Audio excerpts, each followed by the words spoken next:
Hello, hello, hello. Welcome back to Joe Daddy's Garage.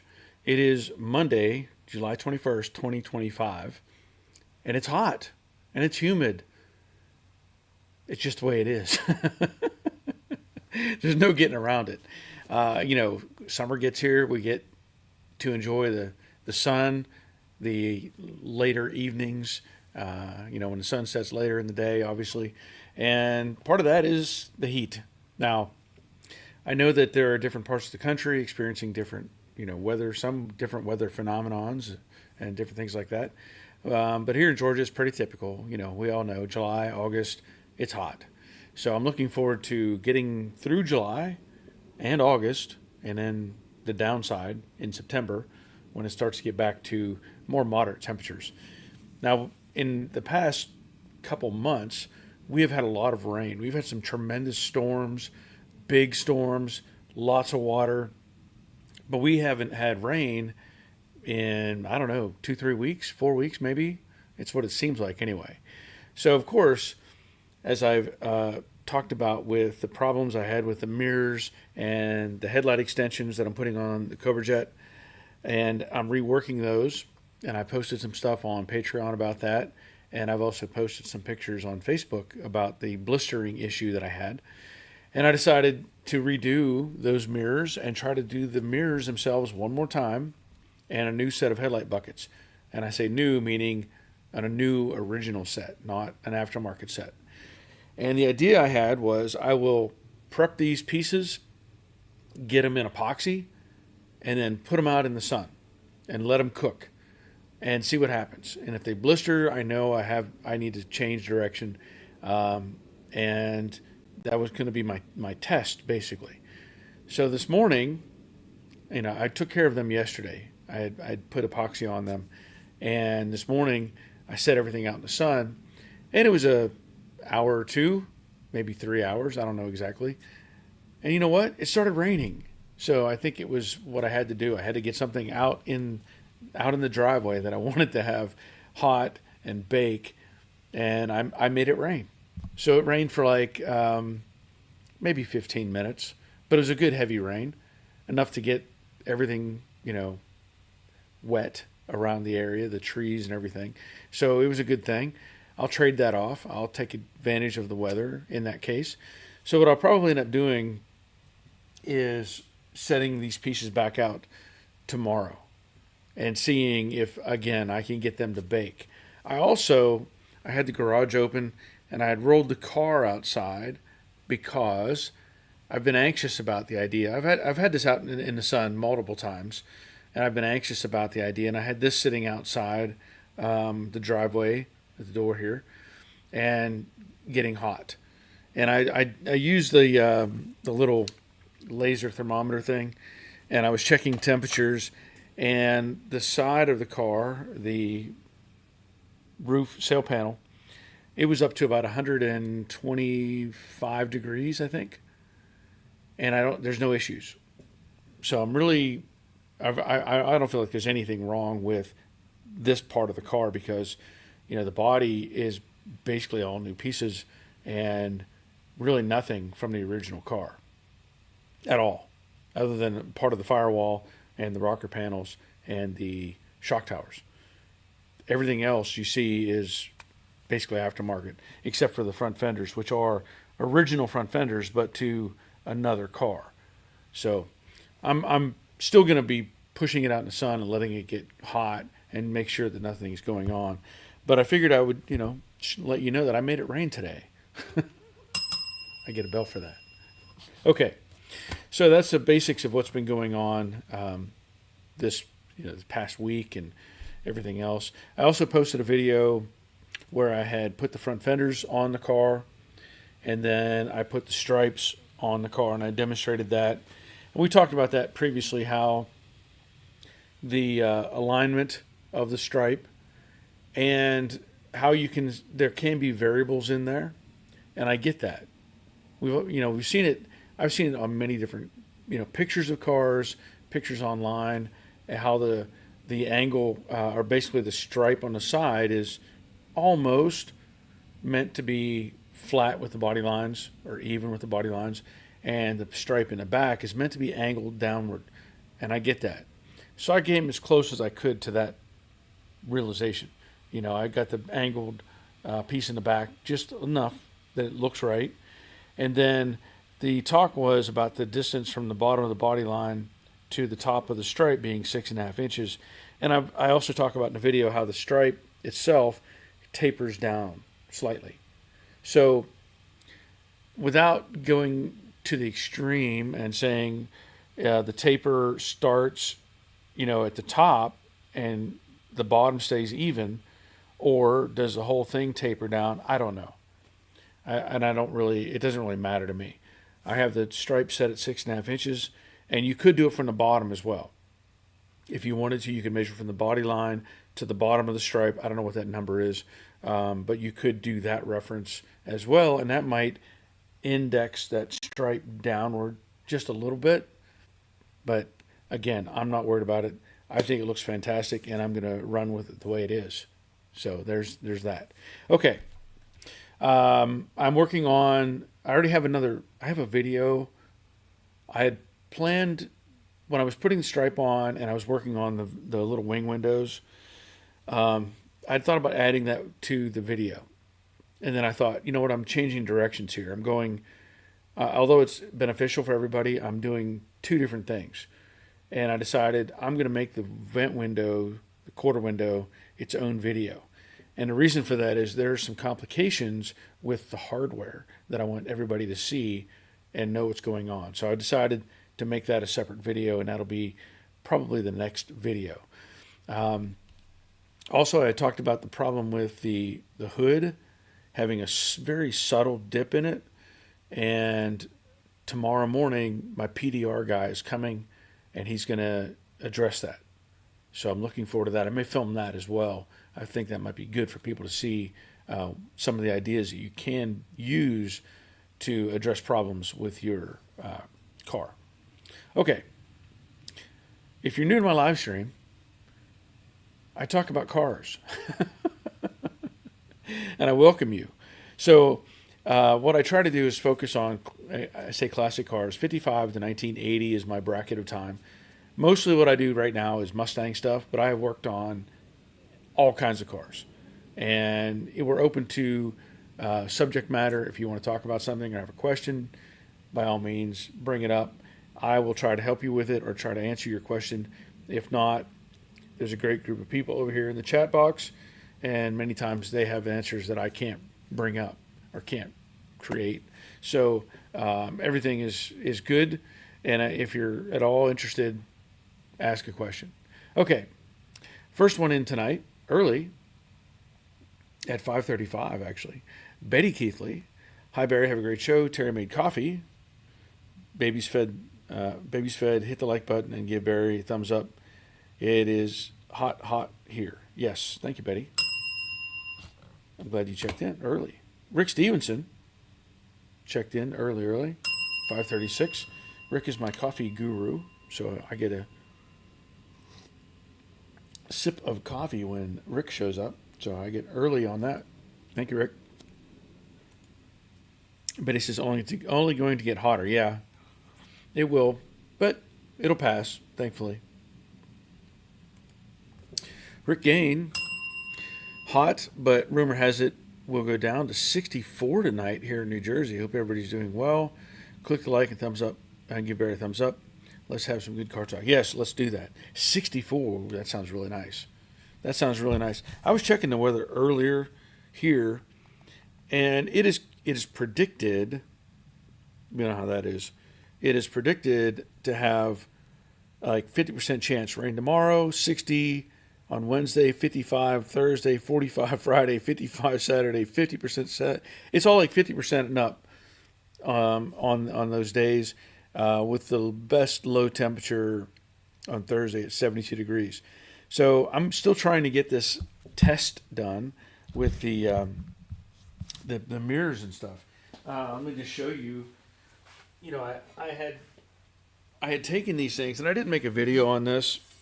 And since I'm bringing up weather again, I stripped these down again entirely, and I soaked them. I took a bucket and I put lacquer thinner in it, and I soaked these things in lacquer thinner and just let them sit, the whole top section for sure. And I let them sit, and then I cleaned them out and I put them out in the sun and let them bake. And they did get hot before I even came back and put epoxy on. So right now, you can probably see there's no evidence at all of bubbling, and most of it was happening right here on this front edge.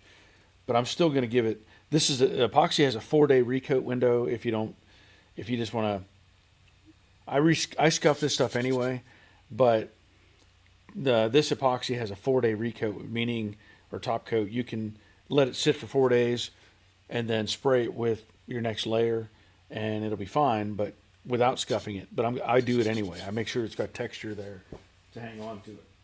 So that's the case with the mirrors and the extensions. They also look amazing. So very happy with those, and I really, really hope that all this works out. Dave Tyson, good evening all. Evening, Dave. It's our first Dave sighting. Robert, the Infernal Craftsman, evening all. Evening, Robert. Ed Cucciarella, hello all. Hello, Ed. Football as well. Jerry checking in. Howdy, Barry. Howdy, all. Howdy, Jerry. Rusty's Restoration. Hello, all, and Barry from rainy Southern Indiana.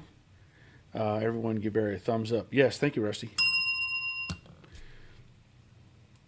Black GTX. Mark, good evening to Barry and the gang.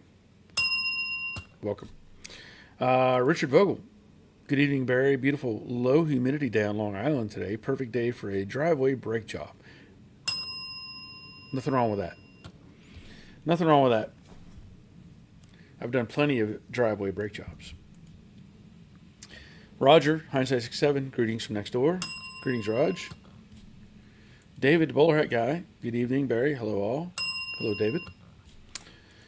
Steve Reed. Hello, Barry, and everyone. Hope everyone's doing well. Don't forget to leave a thumbs up for Barry. Yes, by all means.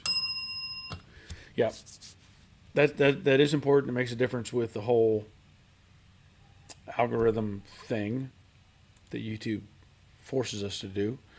Roberts has been a cool, wet summer here. Only 97 degrees, which is 10 degrees cooler than normal, and lows as low as 74 versus the usual 80. That is nice.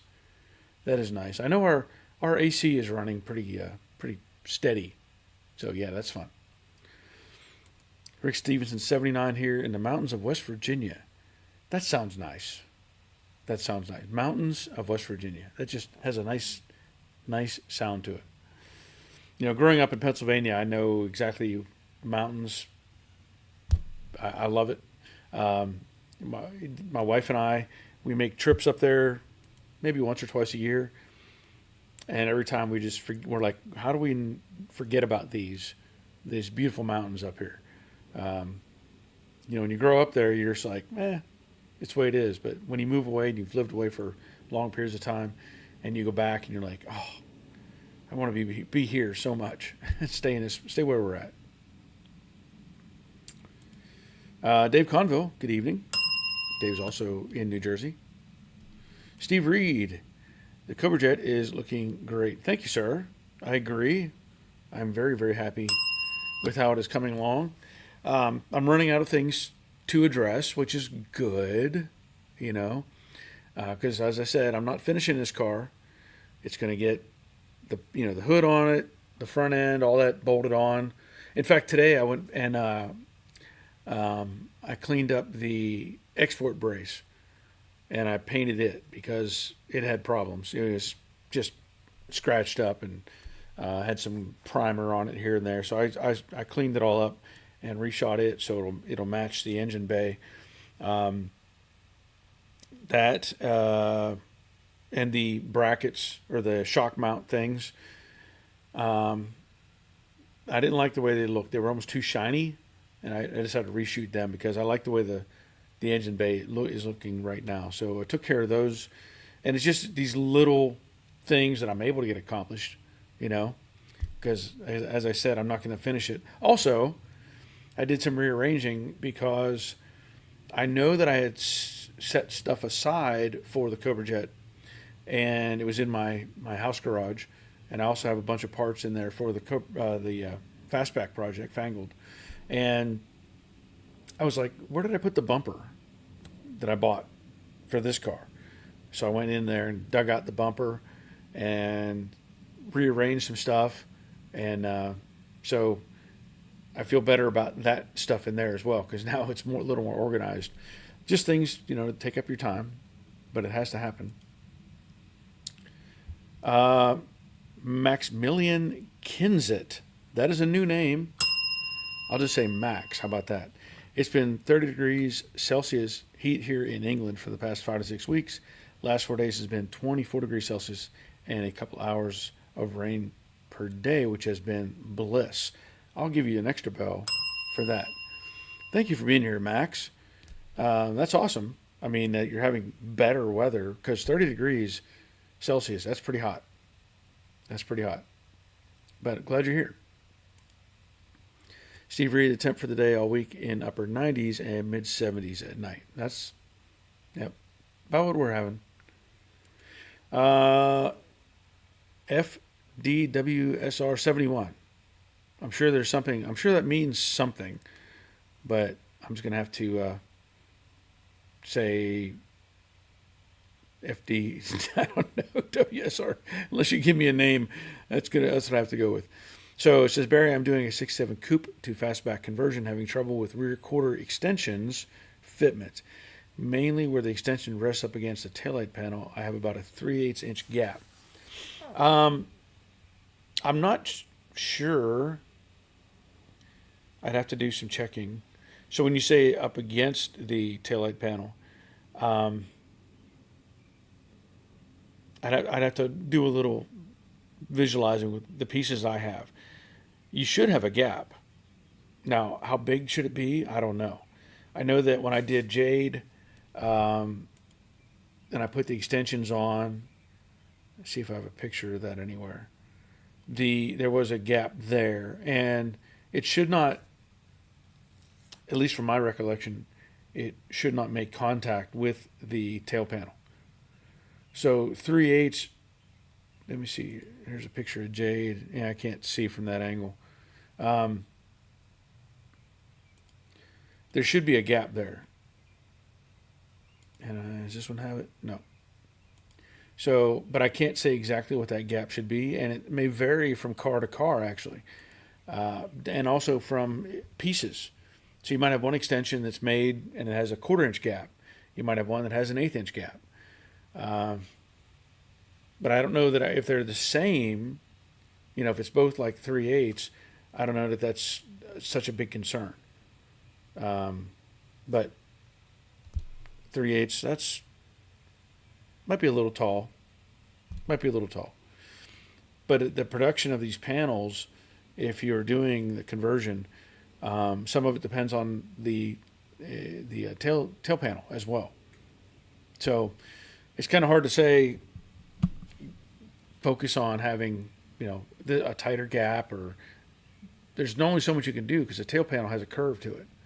As you saw in the pictures there, the tail panel is curved, and so you're limited as to what your options are. The extensions, being pot metal, you don't have any real options with trying to change the shape of them, but you may just have to say this gap is good enough. Go back and look at some of my videos on Jade in particular. That may help you with some of that, because I show all that stuff going together. So maybe that'll help with solving that problem. But thank you for that. Amir, hello Barry and everyone. Hello sir. Welcome.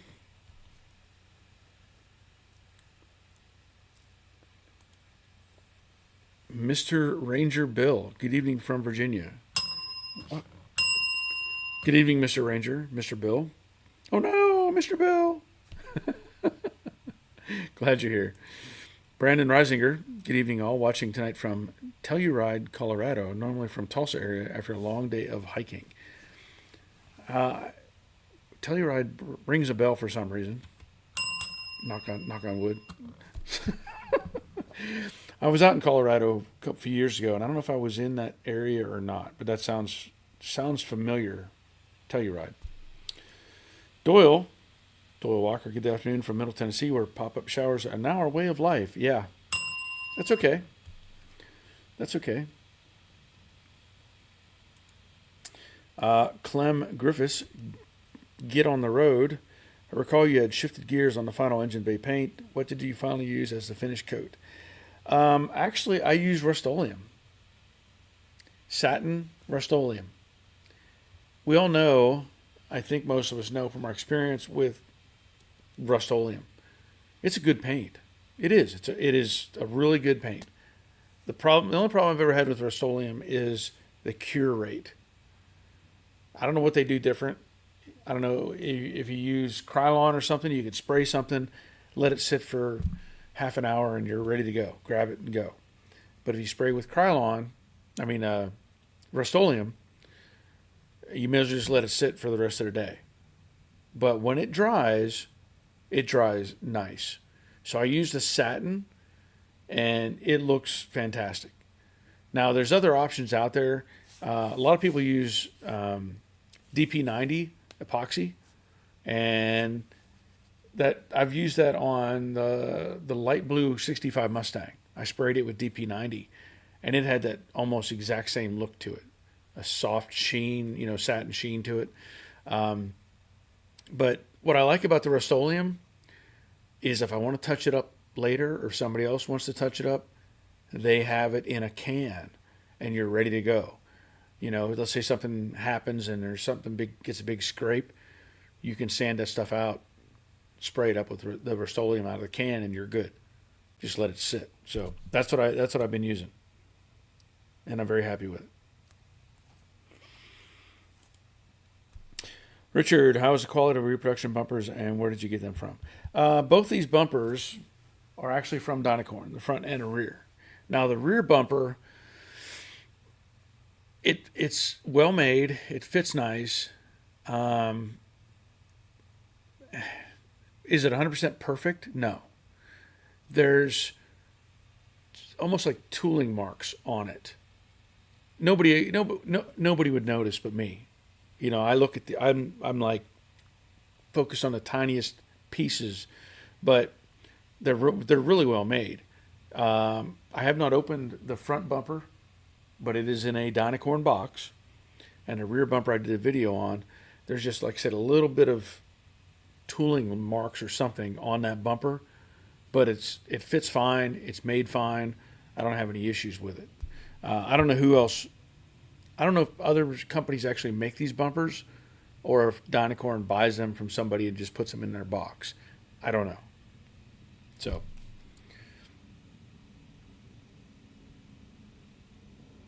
but good question. Thank you, Richard. Max says, SR-71 Blackbird spy plane, don't know what the FDW means. Okay. Yeah, well, there you go, SR-71. Got it. And he says Frank. So, Frank with the SR-71. I get it. I like it. Thank you, Max. I guess it's okay to say Max. Mark says 30 degrees Celsius equals 86 degrees Fahrenheit. That's considered a nice summer day here in Minnesota. Yeah. But in the UK or in England, I'm sure that's pretty hot. They don't normally get temperatures. I don't think they normally get temperatures like that. Amir, generally weather in Islamabad, Pakistan this time around is close to 42 degrees Celsius, but unusually high amount of rains have made it bearable. Okay. Yeah, 42 is even. That's really hot. I'd have to do the math.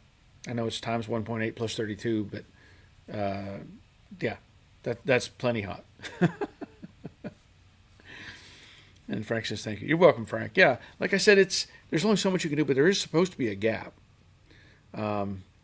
Even on any of these cars, that piece of the extension is not meant to be up against a painted panel, because they run the risk of chafing and messing up your paint. So that's why they're meant to have a gap.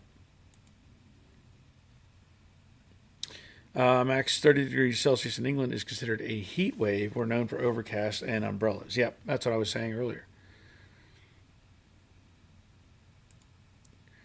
Robert, a heat wave in Texas is when it's over 115 degrees for more than a week. Less than a week is just considered a hot summer week.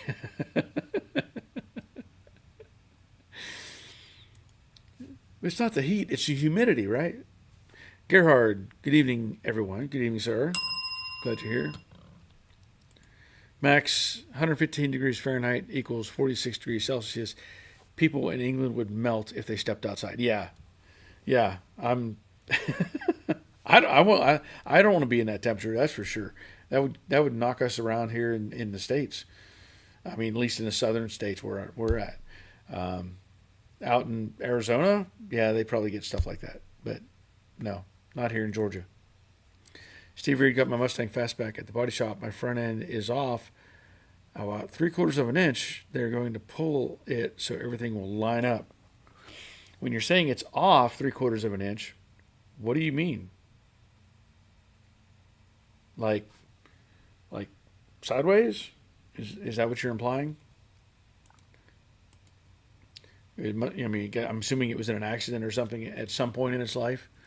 So I wouldn't. I don't want to. I don't want to think 3/4 fore and aft. I want to think side to side. Just to make me feel better about it, because if it's fore and aft, you got bigger problems. But if it's side to side, yeah, that'll pull. It's amazing. Since you brought that up, when we had the body shop, and we had an old frame machine that I really, really wish I would have kept it. I mean, we replaced it with an updated version, but it was this beautiful flat post or square post kind of table, and then of course the exterior mounts with the posts, the pulling posts and everything. But I really wish I would have kept that and put it in here. I don't know how I would have made it work, but that was just an incredible frame machine, because it would tilt down on one end, of course, and you would push or drive a car up on it or pull a car up on it with the winch system. But that would have been ideal for building stuff like this. And of course, hindsight's always 20/20, right?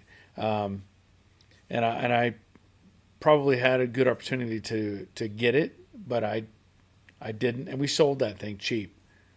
I mean, we probably sold it for not even $1,000 just to get it out of the way. But it's one of those things where it's like, oh, if I had kept that, I would have been really much further ahead with that than anything else that I've built. Those frame machines, I've even been looking for one, just because if I happen to find one that was the right length and had some attachments with it, I might even consider getting it. But I don't know exactly where I would put it in here. It might end up having to go back in the corner, and then I fight my way getting in and out of the paint booth. But it would be so nice to have one of those.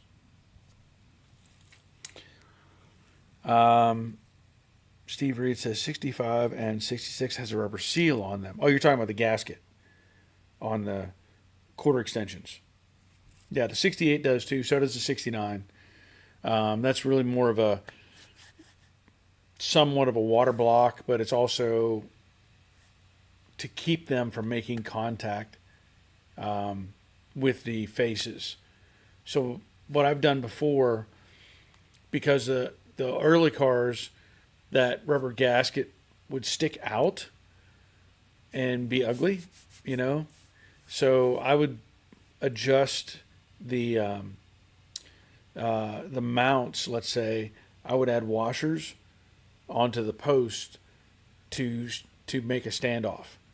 So like when I put the 65 or 6 together, I don't use the gasket, and I add washers onto the posts that go through the tail panel, to where it'll compress or come in, tighten up the nut on the inside, and I'll just have barely a gap between the quarter panel and the extension without a gasket. because I don't like that gasket that sticks out. It just doesn't look good. The 68, 67.8, 69.70, they also have a gasket, but it's internal. And so, like, this car has the gaskets on it. Jade, I think I did the standoffs. I don't think I did the gaskets. I think I put the standoff in there, built that up so that it would not go in any further. So just some different things, you know, to do. But yeah, they definitely had a seal or gasket on the edge of those extensions. Steve said it's off to the left, been an accident on the passenger side. Okay. Well, hopefully they can just pull it over and it'll be fine. A lot of those shops, unless they specialize in those kind of cars, they're almost in the dark, because they look at the modern cars and what you can do with them, and then somebody gets one of these older cars and they're like, let's try this. But 3/4 of an inch isn't too bad. They'll be able to pull that over. Richard, is modern paint more forgiving as far as humidity levels? I haven't painted on a car since acrylic lacquer and enamel were in use. I don't have a great answer for that. I can't say yes or no. What I can say is when I do my paint, I have a little bit of control over what's going on with the humidity. And I say that because I have that air conditioner up there. And so while it is running, it is dehumidifying as it runs. So when I turn on my fans and I vent out, I open a window close to the air conditioner, and as it's pulling in air, it is also getting the modified air from the air conditioner kind of mixed in, which helps bring that humidity down. I don't know what the parameters are. Like, I can't say that it needs to be at this humidity for this whatever.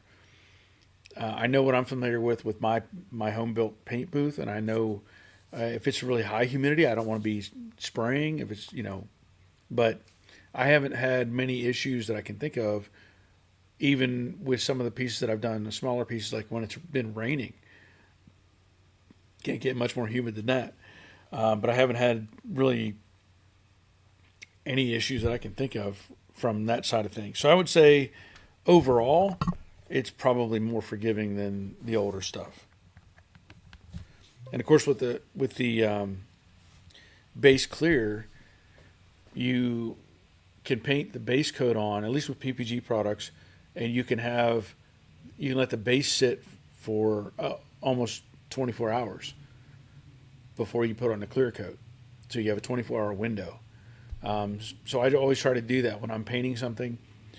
I try to paint it one day, let it sit, gas out anything, or stay dry overnight, and then come back in, wipe it down with a tack cloth, and make sure everything's good, and come back and spray it with the clear coat. So I really haven't had many issues at all with the humidity, but I try to be a little more cautious with when I'm painting. So probably not the best answer, but that's all I can give you, because I've never been to school for paint. I've never actually been trained professionally with paint work. Real nautical fishing. Hey Barry and all, that 69 is looking amazing. I'm very excited about more on the 68. So far, so good on the new headlight buckets. Yes. Right now, I have everything in epoxy. I have the new headlight buckets and the mirrors redone in epoxy.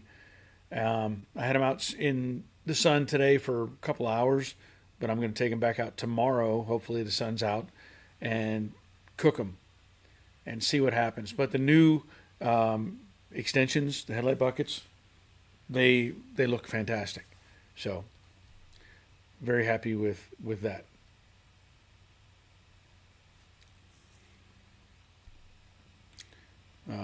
Where'd it go?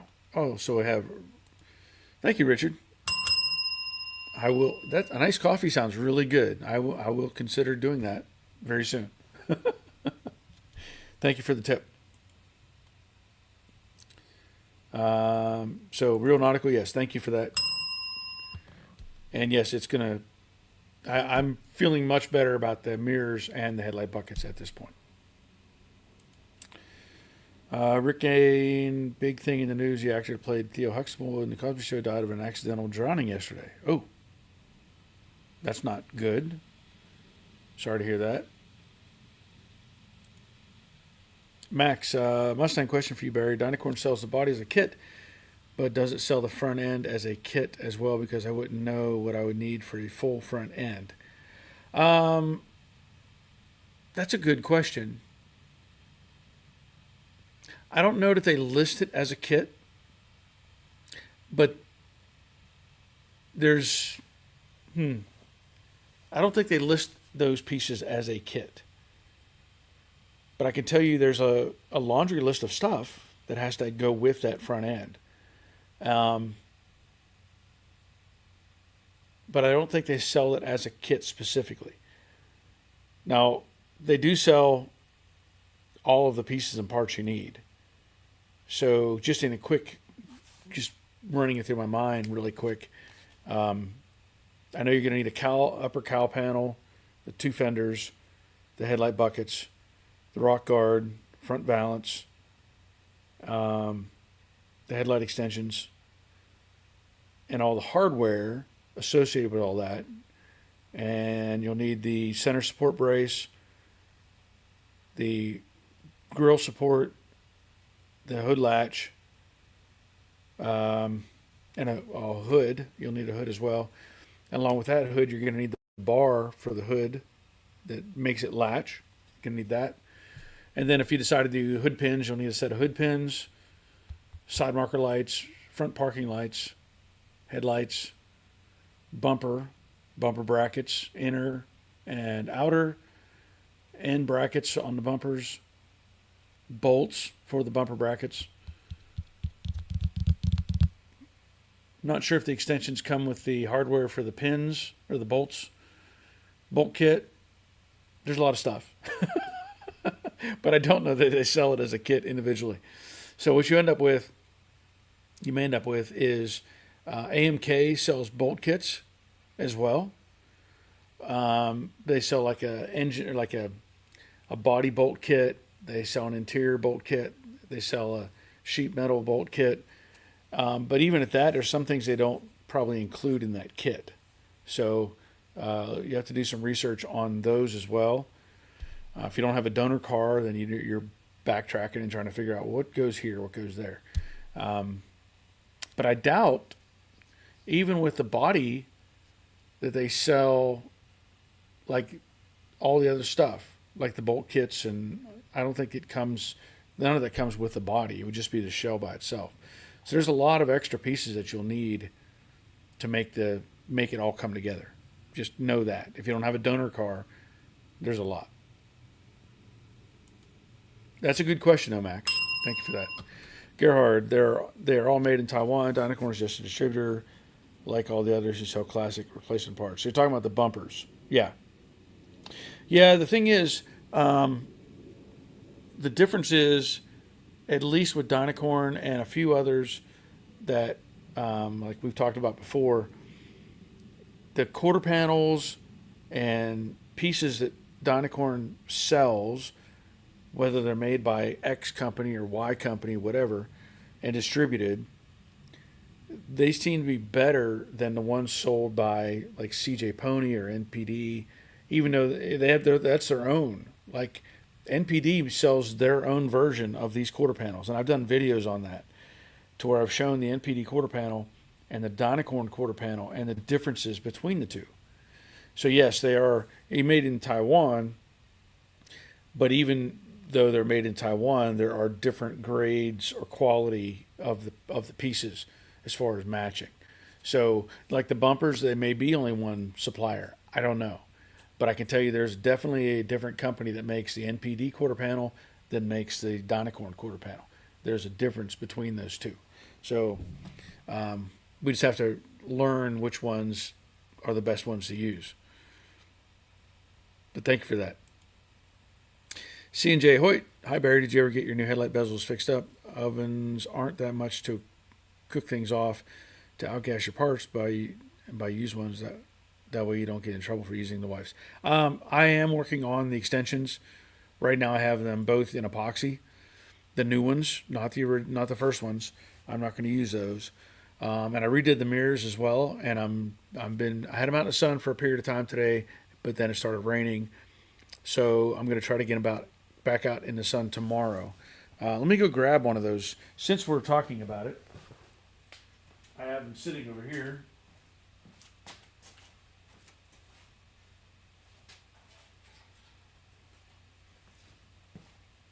Now this is one of the other of the originals, and I mean not to this car, but to an original '69. So these actually had gold paint on them, original gold paint. So like there, you can see that's the original paint that was on these, and I'm not going to repaint that part of it, at least not on purpose. I'm doing all the top section to where when it's on the car you can see color, in certain spots. But so far, there's no issue with these pieces at all. Very, very happy with these replacement pieces. So, again, I'll cook them out in the sun some more. And if something shows up, I'd rather it show up in the epoxy than after I paint it, obviously. So, I'm gonna try to force the issue and make it happen. And if it doesn't, then I'll drive on. So thank you for that, and welcome, CJ. Gerhard, the video is called Taiwan Makes American Trucks Great Again, Tour of Sheet Metal and Replacement Parts Factories and channels called Truck Performance. Yes. Yeah, I've seen the videos. I've actually had a company contact me, not Dynacorn, but another, the company that basically makes those parts. They have contacted me on several occasions asking me to be a distributor. I don't think they realize I'm working out of a garage at my house. I don't have a shop, but they've tried multiple times to get me to be a distributor for their parts, and they're the ones that make the parts for Dynacorn. So I wish I could pull that off. I don't know how to make that happen. I don't have the facilities or the help to make that happen. But I could definitely be a distributor on a large scale, because they're offering me like cars and trucks and panels and everything. But I just can't make it happen. Dave Condell, is anyone else getting kicked off every time an ad starts? The screen goes black. No ad, no Barry. I have to exit and start again. Sorry to hear that. Doyle says, yes, Dave, the screen goes black for me too. Let me see what I can do. I don't know if I can do anything about that or why. I don't know. Yeah, I don't know how to modify that. I apologize for that. Dave says same here. Rick says, Dave, same here. And Roger says, Dave, I'm getting ads on my phone and TV, but not getting kicked off. Oddly, the ads are different and at different times. Well, that's weird. I don't know. I'm sorry about that. Michael Pagliarini, evening all. Evening, Michael. Glad you're here. Max, thank you, Barry. I'll have to call the distributor and ask him for the parts for the entire car. Thank you again. You're welcome. I did a video on the 68 Fastback. I know it's a different car, obviously, but I did a laundry list of parts for that car, but building the body itself. So I listed all the parts that I used to make that list. It's just something we tend to not think about very much, is all the little screws and nuts and clips and things that hold these cars together. Like just on this 69, you've got also things like the trim. So you've got a trim bar that goes across the front of the hood, trim that goes on the inside of the bucket, headlight bucket, and you got to have little fasteners that hold that piece on, and then there's a boomerang piece that wraps around. There's all kinds of little pieces and clips. You know, we tend to forget about that, and you compare that to a modern car where you have like a Honda, like here's the bumper cover, 4 push pins and 3 bolts, and I'm done. You know, totally different environment. Robert says most of the good sheet metal is made by Muscle Car GT. CHL makes some of the brackets, but their Mustang stuff is serviceable but not correct. I forget the name of the good bumper factory. Yeah, Muscle Car GT. I think that's who makes the dynacorn parts.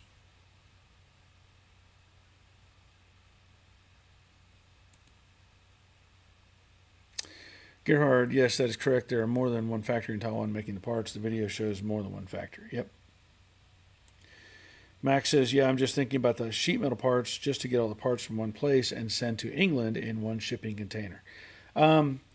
Max, I'll tell you this. I don't know how hard it would be to pull off, but I know a dynacorn dealer. So if you're looking for dynacorn parts, I don't know what your avenue is. I don't know what your options are.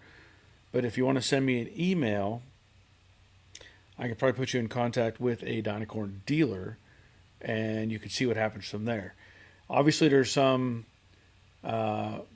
situation where parts have to be shipped from point A to point B, loaded on a shipping container, all those things, all that stuff. But I can maybe hook you up with somebody if you're interested, and see what happens. I know I've connected a few people, or try to connect people with dynacorn dealers, and maybe I can help you out with that. I don't know, but I know it becomes complicated when you're shipping overseas, and basically you've got parts that have to arrive from California. There may be parts coming from Pennsylvania because that's their 2 main locations. They have to get piled up and be put on a container.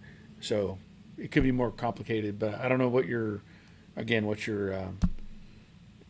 routing is. So, okay, so you got my email, jdaddysgarage@gmail.com. Okay. Let me pull that down. Okay. Rick Gain, what's the status on the transmission in your son's minivan? It's not getting anywhere right now. It seems that my friend is having some problems with some of the cars he's been working on, not from his side of things, but from the vehicle side of things, meaning there are some issues with the electronics of the vehicle that are fighting him completing the projects. He's having like a couple of these more modern cars, as they get more advanced in technology, then sometimes there's error codes you can't get rid of. Dealer only type of things. So he's fighting with some of that right now. We're trying to pursue another shop to see if they can help and get it in there, but they're backed up as well. Everybody's backed up as far as this goes with transmission work. So right now it's still sitting right here, waiting for that opportunity. You know what? I'm just realized. Give me just a second here. I've forgotten that I'd turned the AC off. I was thinking, man, it's getting warm in here. What's going on? Oh, yeah, I turned off that AC. But currently the transmission is not being worked on. So we're trying. Amir says, watching on YouTube Premium, no ads, haven't faced any issues. Okay. That's good. Steve Reed, no problem here on the screen here. Okay. And Travis, ads are fine for me. Evening all. I met a guy more Mustang than me, has 2 70s fully restored, 67 that's done, and a 69 he's building, plus a 2019-ish Bullet. Nice. Glad you're here, Travis. One of my top patrons. Appreciate you. That's pretty cool. 2 70s fully restored. 67 is done, and a 69. That's nice. That's nice. Max, okay, write down your email. Okay. Mark, their Mopar kits are the correct hardware and nicely labeled to make the build process easier. Yeah, AMK does a good job, no doubt. And there may be some issues. Let me rephrase how I want to say this. Like, I have the bolts for the front fenders, right? And I pointed this out in the video. They give you the 6 bolts that go on top, and they're silver. They don't give you the 2 bolts that go in the front, and they don't give you the 2 bolts, because there's 2, that go in the bottom of the fender, and they don't give you the 1 bolt that goes in the back of the fender. I've gone through their hardware package, and I'm like, where are these, where are these pieces? And that's why I was saying sometimes you have to have a donor vehicle to cover those. Also, like the front valance, I went through the bags, and I couldn't find anything for the front valance. But I found the hardware for putting on the latch, putting on the center support brace, and that bracket down there that holds the grill and the valance. I have those. I have that hardware. But like the valance itself, no hardware. Nothing. So there's a lot of things, like even the, what do they call it? The valance support bracket. It's a plate that's like that long, a flat plate. That's not in the kit. And that's what I'm saying. The donor vehicles, typically, that's what you need. But like this car, those were rusted off. They were gone. And I had to order a couple of those. And I ordered them through NPD. And I'm trying to remember what they called them, because it wasn't, excuse me, it wasn't labeled as a valance support. It was labeled as a rock guard support, I think is what they called it. Which doesn't make sense because it's not a rock guard. It's a front valance. But that's why you have to kind of look at those kits and say, okay, yeah, I guess I have to look at it like I have a mental map of the car. Or you can have a blow-up diagram, whatever you need.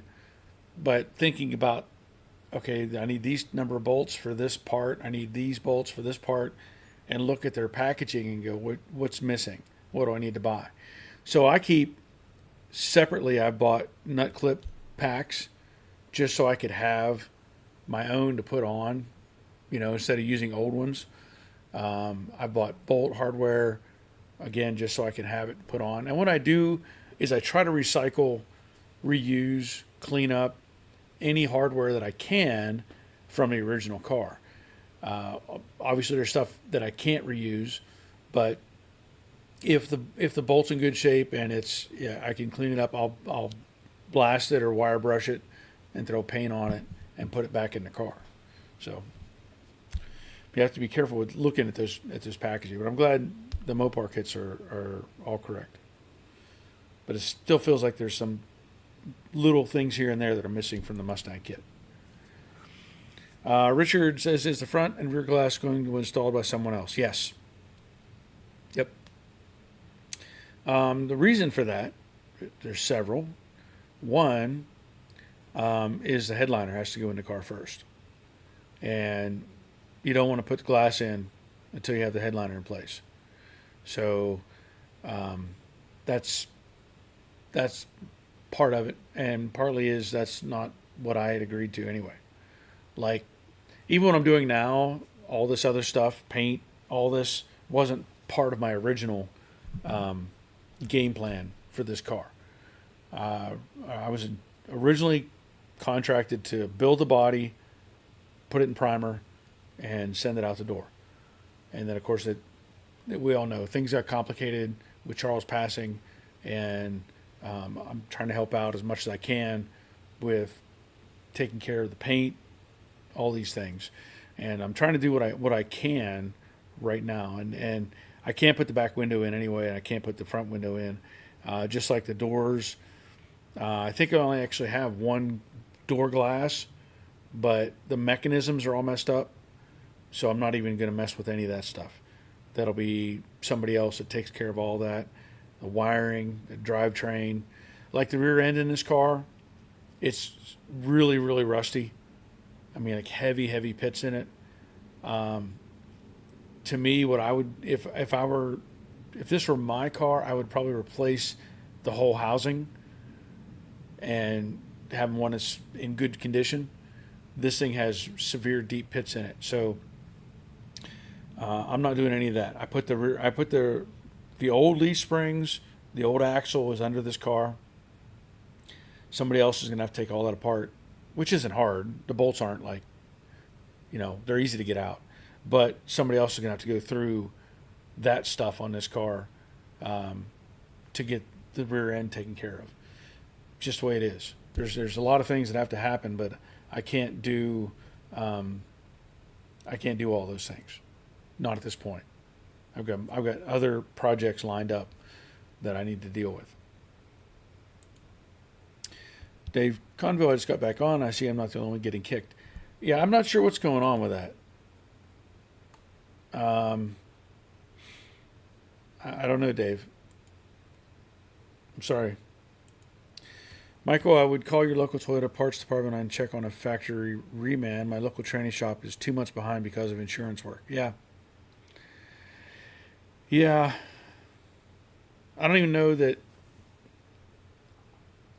I'll be honest, I don't want to put the transmission in this car, in this van. I don't want to deal with it. When you start, I like my buddy, this is all he does is transmission work, and I try to hand everything to him. I'll put a transmission in a Mustang, not a big deal. But a front wheel drive, I don't want to take any of that apart. You got to drop the cradle out, take it apart, put it back together, put the cradle back in. I just don't want to mess with it. And then if something goes wrong, you're taking it back apart again.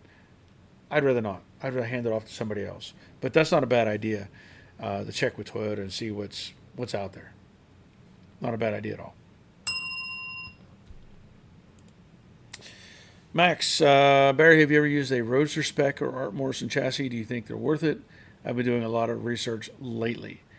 I have not, so I don't have any probably valuable insight that I can share with you on that. I guess what I can say is it depends on what you want. So there are, obviously they make these, custom chassis and frames and all this stuff that's supposed to interact with the unibody, which probably does fine. I don't know. But it probably comes down to what you want as an end product. Is it going to affect or make it a better driver? Maybe. Is it added cost that doesn't really do anything to benefit the car? Maybe. So I understand where you're coming from as far as researching them and seeing what they offer. But it comes down to what makes more sense in your project. You're going to be racing it, or you're going to be just driving it around, or you're going to be building a show car. So there's a lot of things you have to weigh into that thought process. But I don't have any insight to say, yes, do this or do that. I have not used those.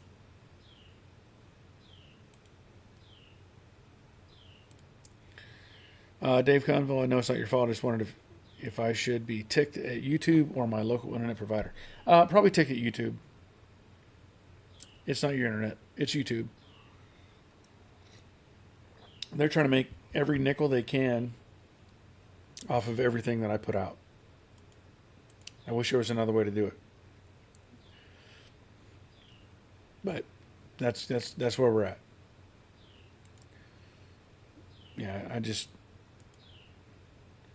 don't know that I could change anything to make it better.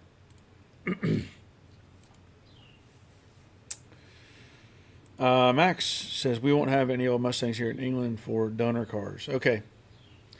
Yeah. Well, you're going to have to get parts. You're going to have to get parts. the only thought that comes to mind for something like what you're doing would be, and I know the restrictions on what you can import or whatever, would be to find, depending if you're doing like a 69 or 70, to find like a coupe that is in good shape that you could get, I say reasonable, but I don't know what reasonable would be for you. But if you could get a hold of one of those and have it shipped over, then you could scavenge from that car to build your fastback. It just made just a thought, because basically from the doors forward, the coupe is the same car.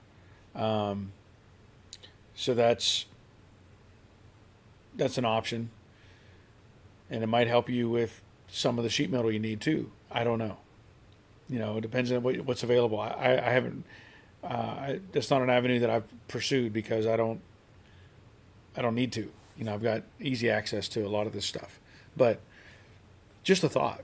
It might be worth it to buy a, you know, whatever year model you're doing, and then if it's a complete car, then you've got at least something to go by.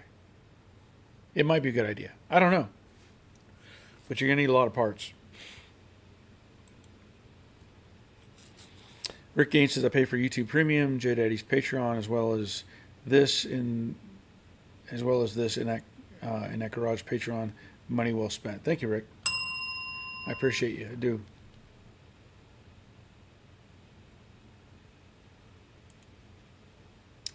Robert says you can buy hardware from the suppliers for far less than the restoration companies.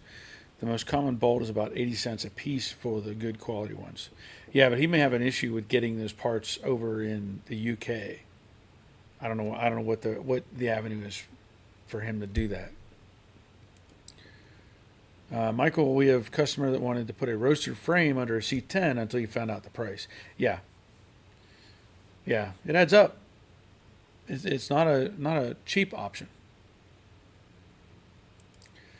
Doyle, what is the best product to polish a stainless or chrome trim on the classics? That's a good question. I have a product. Let me see. I don't remember the name right now. Let me see if I can put my hands on it. That's not it. Hang on a minute. Talk amongst yourselves. There was a product that I've used that Jay Leno uses. And I don't know where it's at.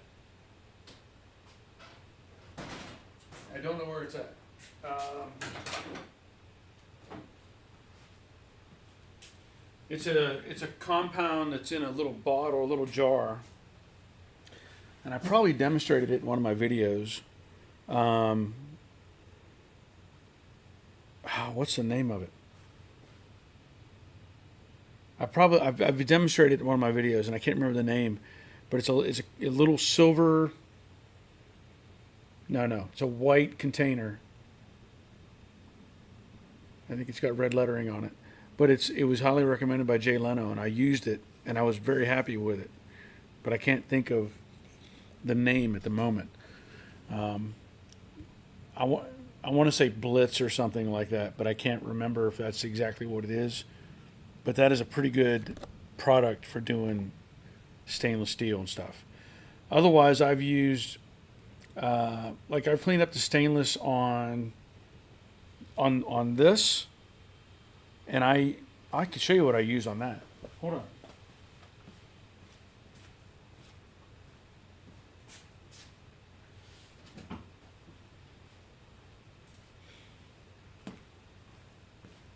Believe it or not,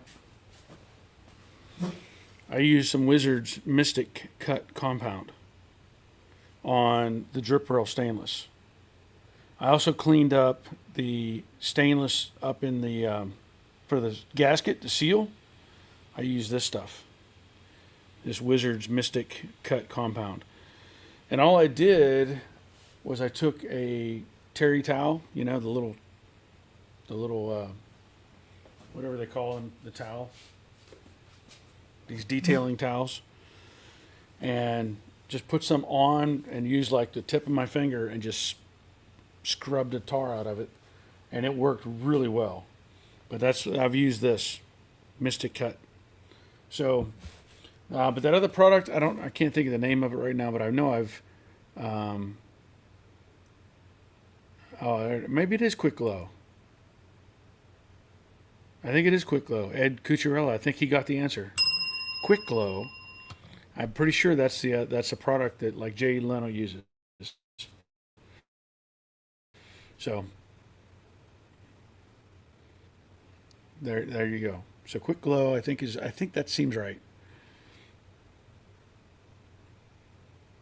But yeah, the Wizard's Cut compound is what I've used to polish up stainless, and it's done a great job. Max says, I'm thinking it would be cheaper to move to America and build one there. Yeah, you probably could. Or you could move here, 6-month, whatever, visa thing, build the car while you're here, and then ship it back. Richard says, Robert is saying to, Richard is saying to Robert, he likes AMK hardware. Yeah, AMK makes good kits.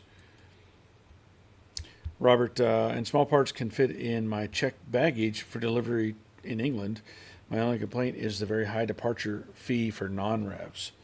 So there you go. You might be able to have it delivered, Max. Robert can deliver some stuff for you. Max says plus more sunshine and less rain. Yeah. And Robert's saying to Richard Vogel, AMK is just a packager of the same hardware you can buy from the hardware suppliers.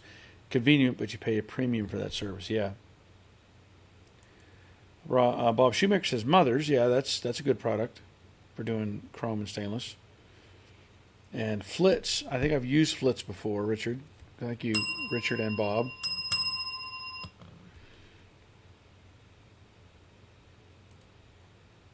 And Robert's saying Wenol is great for stainless and aluminum. So thank you, Robert. Richard saying that's good to know. Thanks.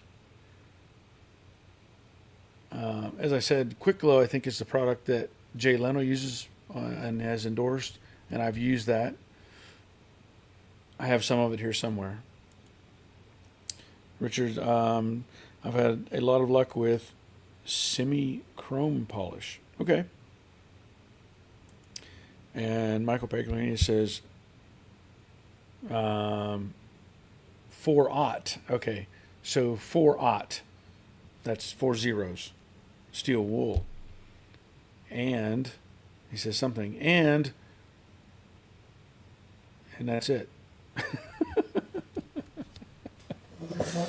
But yeah, I mean, like I said, this stainless here, and even the around the windshield pieces, they had rust stains on them and everything, and I used some of this Wizard in the little towel, and just scrubbed it off, and it worked.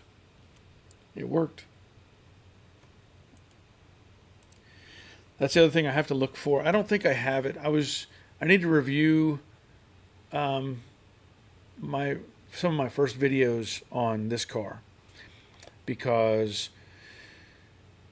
when I was taking it apart, I know I pulled the front stainless off, and I have all that. I have the stainless that goes around the windshield, and I think I have the stainless piece that goes across the cowl. But I feel like I don't have the stainless that went around the back window.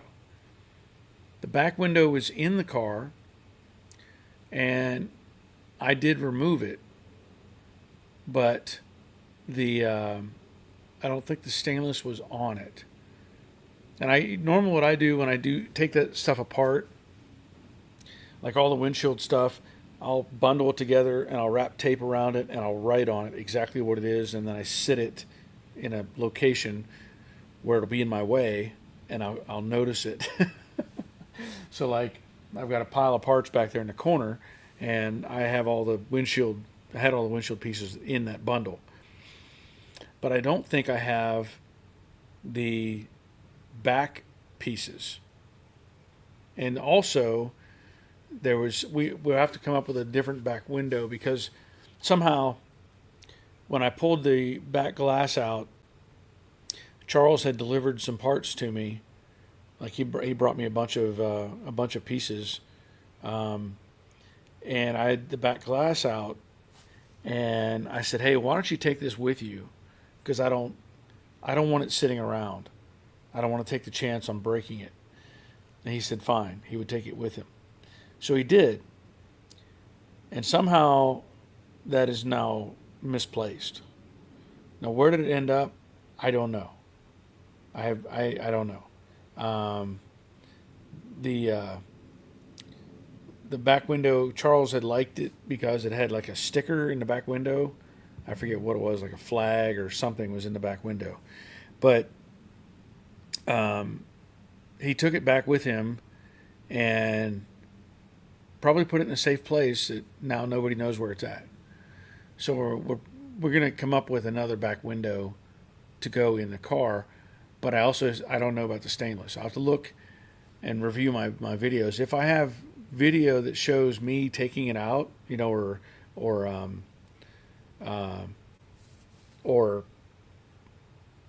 that it was there, then obviously that's on me.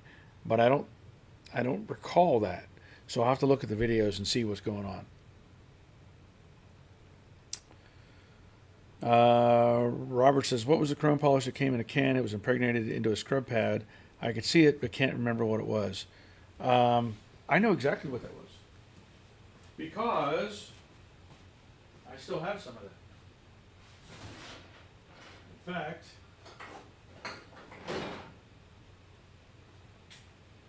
this was something, I think this is what you're talking about. This is Neverdol. I think that's what you're talking about. This little can looks like it has a Kmart sticker on it, I think. I don't know. It's got a sticker on it. $3.99. Magic wadding polish. And it has I get the lid off.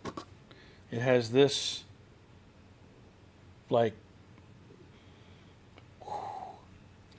whatever this material is, and you can see I haven't used a lot of it, but we used to use Neverdol and I think Brasso. I think Brasso was the other thing we used on our military hardware, like our little collar pieces and stuff we had to polish up. I think that's what we used, was Neverdol and Brasso. So that's one of the other products. What do I win? What do I win?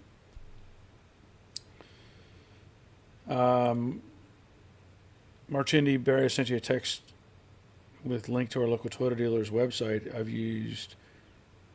ordered online and held for local pickup. Saved me a lot of money over the years. Worth a try. Okay. Thank you, sir. Glad you're here. May have to stop by sometime. Michael, will forget the rest of my thoughts, and Colonel Brassy.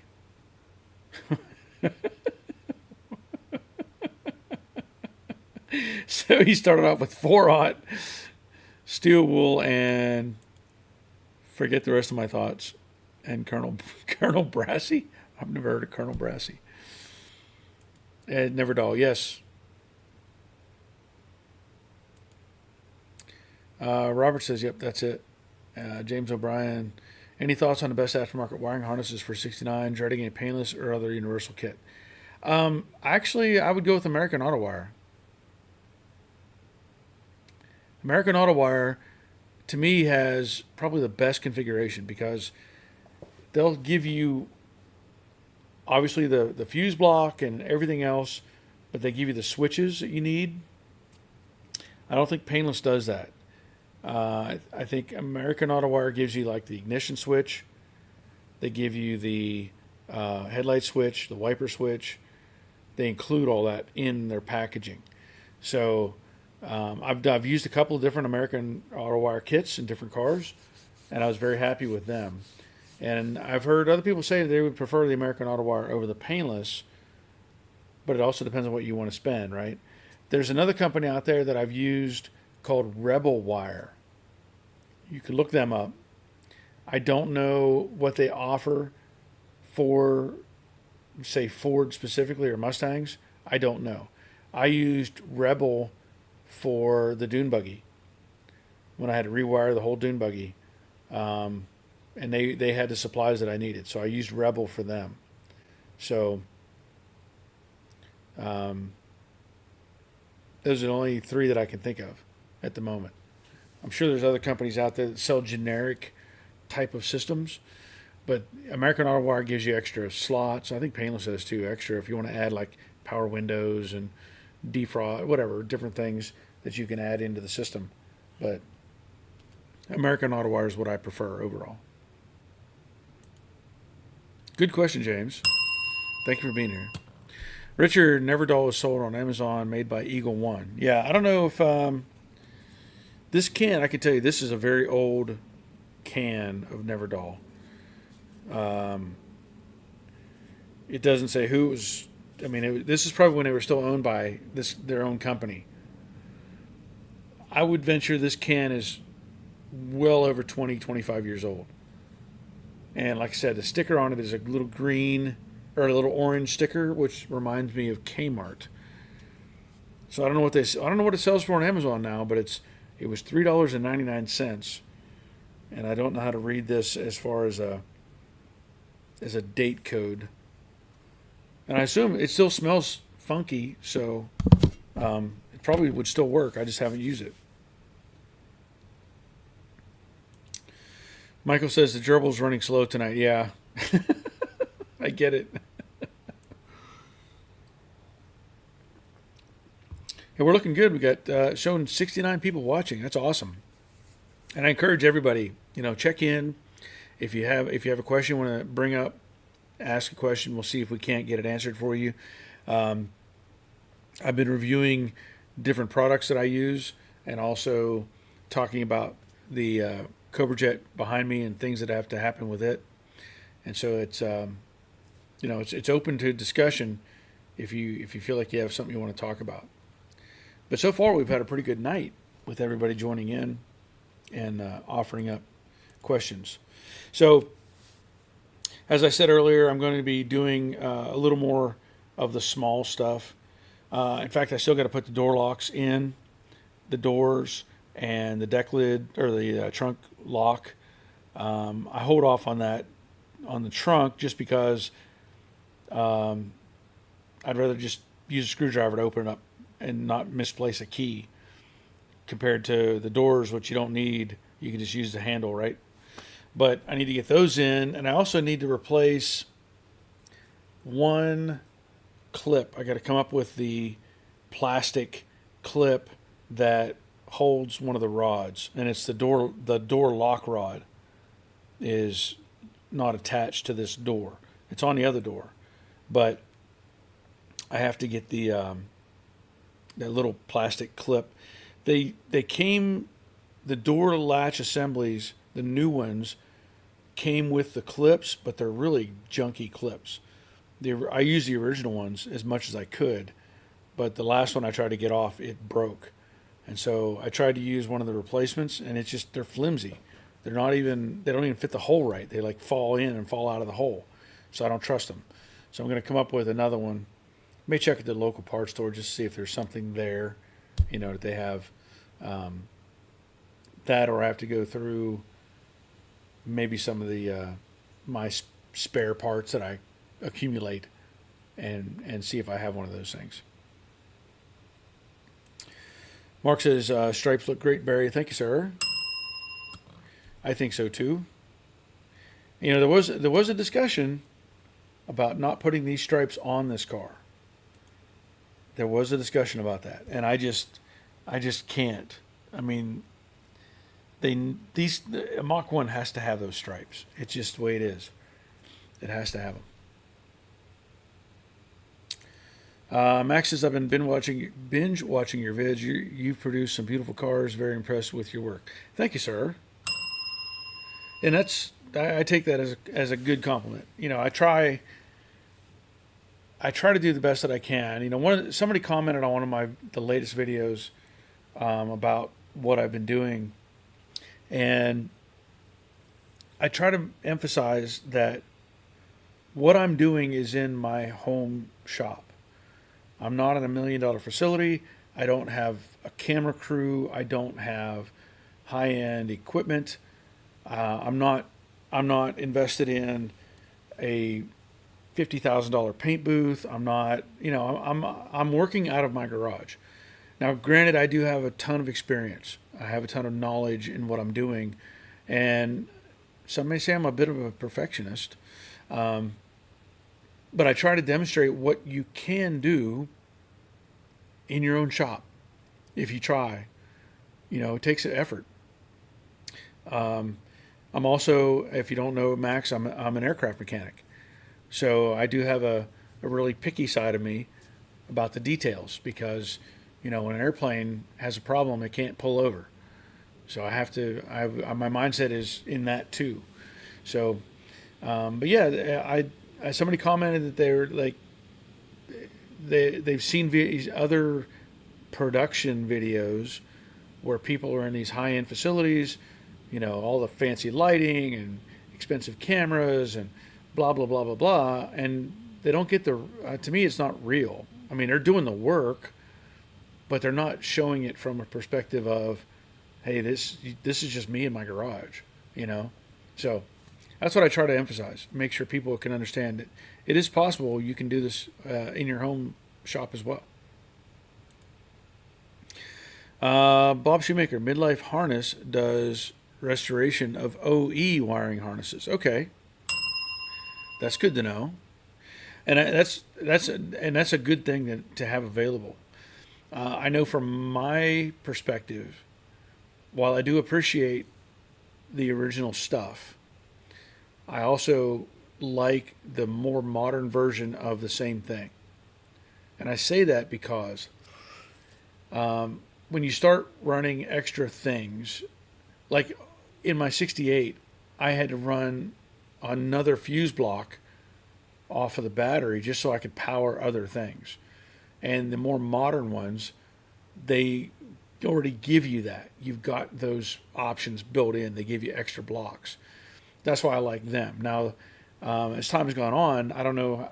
I can't say the 69 has more things built into it. I'm assuming it does, but I like the idea of the potential. So, like if you wanted to put in power windows, or you wanted to put a big amplifier, or stereo system, or extra lighting, the new modern ones have a better options for that. That's why I like the new stuff. But I like the fact that you can have the OE rebuilt. I have no idea what that costs, and if you're going for the pure build, that's probably the best route, is to do something like that.